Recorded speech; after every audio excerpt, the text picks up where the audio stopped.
All right, everyone. I want to talk about Doug Ford's latest rules and regulations regarding stay at home. He seems to have given police broad, sweeping powers to harass citizens at will. Well, good afternoon. I've never shied away from telling you the brutal, honest truth.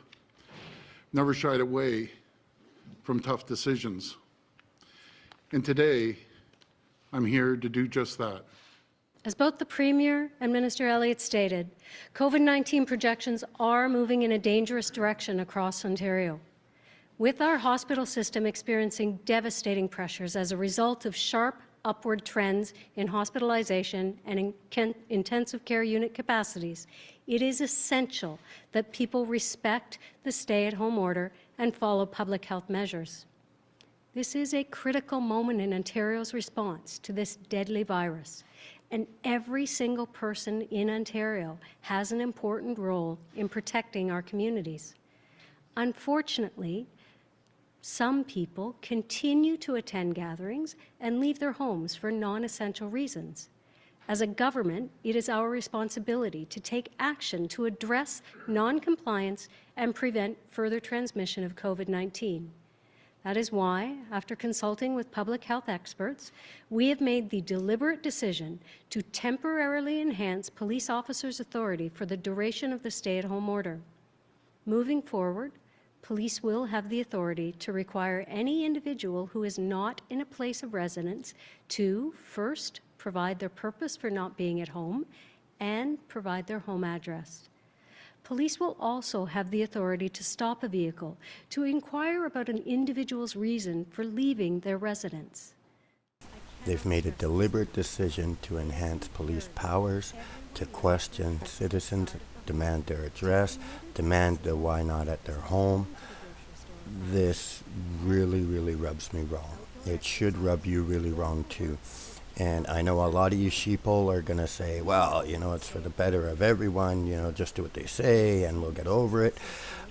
I'm all for protecting ourselves from the COVID-19 virus, but the government has to do it in a way that doesn't violate our rights. That is why, effective April 19th at 12:01 a.m., we are restricting travel into Ontario from the provinces of Manitoba and Quebec, with the exception purposes such as work, medical care, transportation of goods, and exercising Indigenous treaty rights.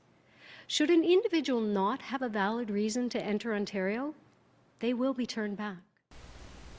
So this was particularly interesting because she said that people who are practicing their Indigenous treaty rights are unaffected. However, regular citizens who have the right to travel between the provinces and territories to gain employment are stripped of that right. Our loved ones and our communities. Please stay home, stay safe. Thank you. I'm going to skip ahead because a lot of this isn't relative to what I'm trying to show.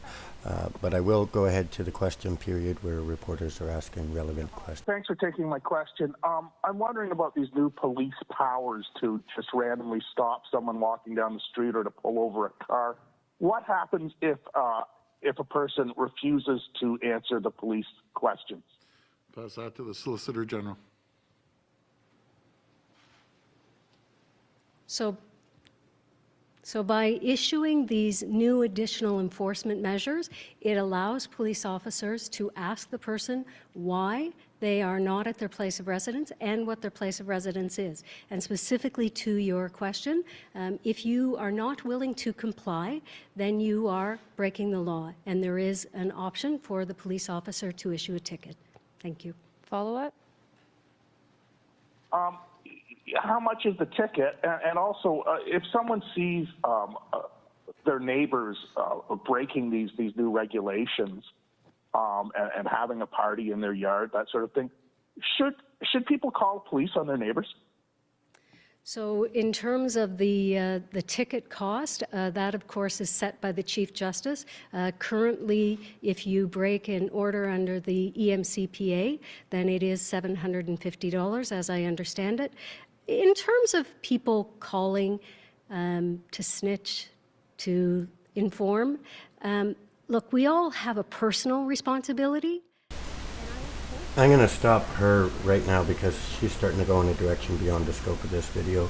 There were new powers given to police officers right across the province. That stirred up a lot of controversy, and now there's indication that they might be reversing back or something might be changing.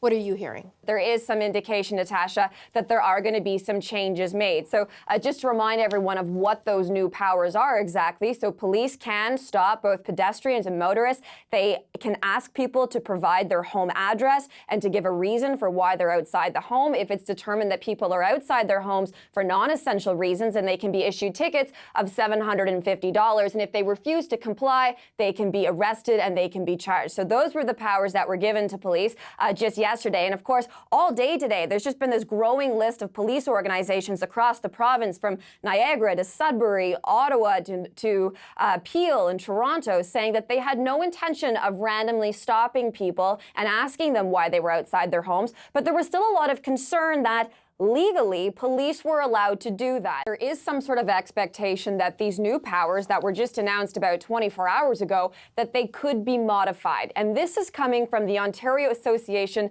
of the Chiefs of Police. We're going to bring up a bit of a statement we have now from the association, the Ontario Association of Chiefs of Police. It says, "The measures announced yesterday will be modified. We are waiting to officially receive what the modifications are so that our chiefs can ensure their officers can continue to serve their communities during these difficult times." So we're still awaiting for anything official from the Ontario government, from Premier Doug Ford on this, but we'll have to see how the Canadian Civil Liberties Association responds once we learn even more details.